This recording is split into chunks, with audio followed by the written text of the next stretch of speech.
Wonderful info کے معزز دوستو السلام علیکم۔ میں ہوں محمد اشفاق اور آپ تمام دیکھنے اور سننے والوں کو خوش آمدید۔ پیارے دوستو، آج ہم آپ کو مور کے بارے میں مکمل معلومات فراہم کریں گے، لیکن ویڈیو شروع کرنے سے پہلے آپ سے گزارش ہے کہ اس معلوماتی ویڈیو کو آخر تک ضرور دیکھیے گا اور چینل کو سبسکرائب کرنا مت بھولیے گا۔ پیارے دوستو، مور کو اکثر لوگ انگریزی زبان میں پیکاک کہتے ہیں، جو کہ غلط ہے، کیونکہ پیکاک کا لفظ صرف نر مور کے لیے استعمال کیا جاتا ہے۔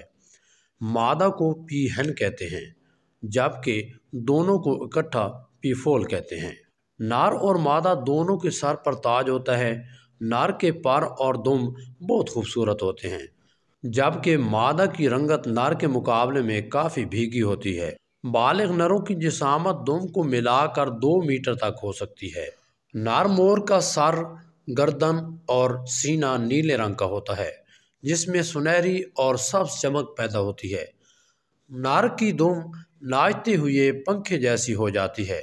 دم کے پروں میں آنکھ نما ساختیں بھی پائی جاتی ہیں۔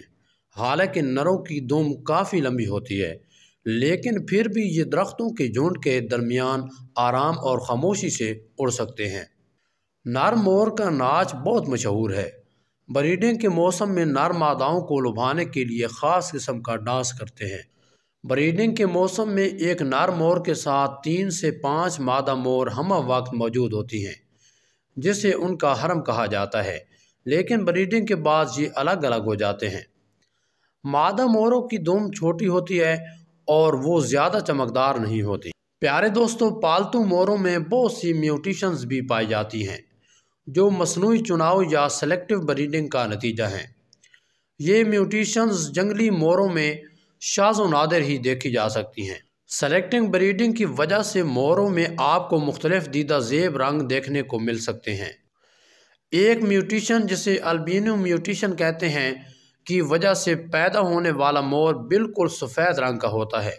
موروں کو بہت شوق سے گھروں میں اور تجارتی مقاصد کے لیے پالا جاتا ہے۔ ناظرین گرامی، مور بھارت کا قومی پرندہ بھی ہے۔ پاکستان میں جنگلی مور آپ کو صوبہ سندھ میں بالخصوص صحرائے تھر اور تھر پارکر کے ضلع میں ملیں گے۔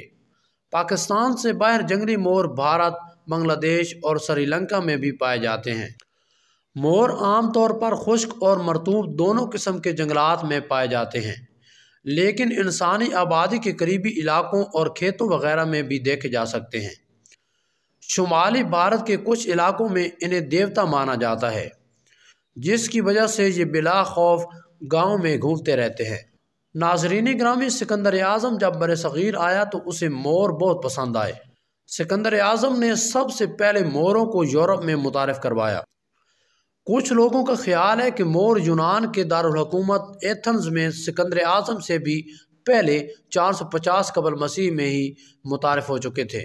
اب تو مور دنیا کے بہت سے علاقوں میں متعارف ہو چکے ہیں۔ کئی علاقوں میں یہ پالتو مور جنگلی بھی بن چکے ہیں۔ مور دنیا بھر میں نروں کے خوبصورت رنگ اور ان کی خوبصورت آواز کی وجہ سے جانے جاتے ہیں۔ جنگل میں یہ 3 سے 4 کے جھنڈ میں دیکھے جا سکتے ہیں۔ رات کو یہ اونچے درختوں پر جھنڈ کی شکل میں آرام کرتے ہیں۔ یہ اپنا گھونسلہ زمین پر یا درختوں کی نچلی شاخوں پر بناتے ہیں۔ یہ عام طور پر گھنے جنگلوں میں رہنا پسند کرتے ہیں۔ شام ہوتے ہی یہ آوازیں نکالتے ہوئے اونچے درختوں پر چڑھ جاتے ہیں۔ مور 2 سے 3 سال میں بریڈ کے قابل ہو جاتے ہیں۔ نر مور بہت سے ماداؤں کے ساتھ بریڈ کرتا ہے۔ بریڈنگ اپریل اور مئی کے مہینوں میں ہوتی ہے۔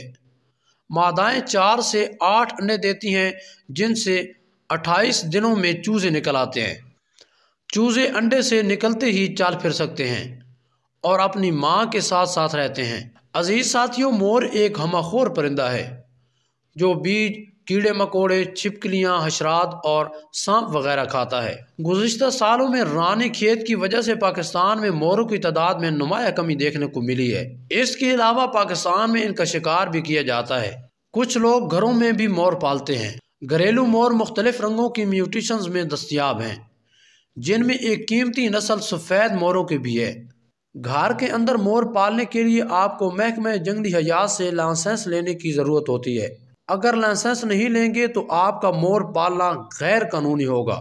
نارمور کی دم نظریہ ارتقاء کے ماننے والوں کے لیے ایک معمہ ہے۔ ارتقاء کے مطابق جانوروں میں صرف وہی خصوصیات باقی رہتی ہیں جو ان کو ماحول میں فائدہ دیں، لیکن نارموروں کی خوبصورت دم کا انہیں بظاہر فائدے کی بجائے نقصان ہوتا ہے۔ اس دم کی بدولت انہیں اڑنے میں دشواری ہوتی ہے اور شکاری جانور بہت جلد ان کی طرف مائل ہو سکتے ہیں۔ تو آخر کیا وجہ ہے کہ فطرت میں ایک ایسی چیز موروں میں موجود ہے جس کا بظاہر ان کو فائدہ ہونے کی بجائے نقصان ہے؟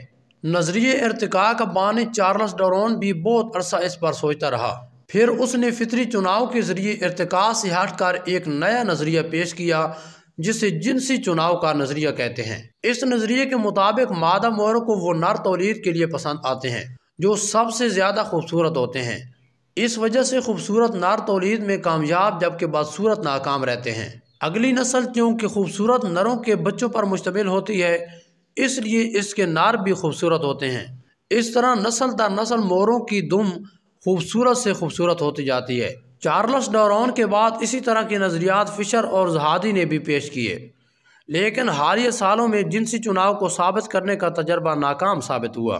ماداؤں میں خوبصورت یا بدصورت نروں کے لیے کسی قسم کی پسندیدگی میں فرق کو تجربات سے ثابت کرنے میں ناکامی ہوئی۔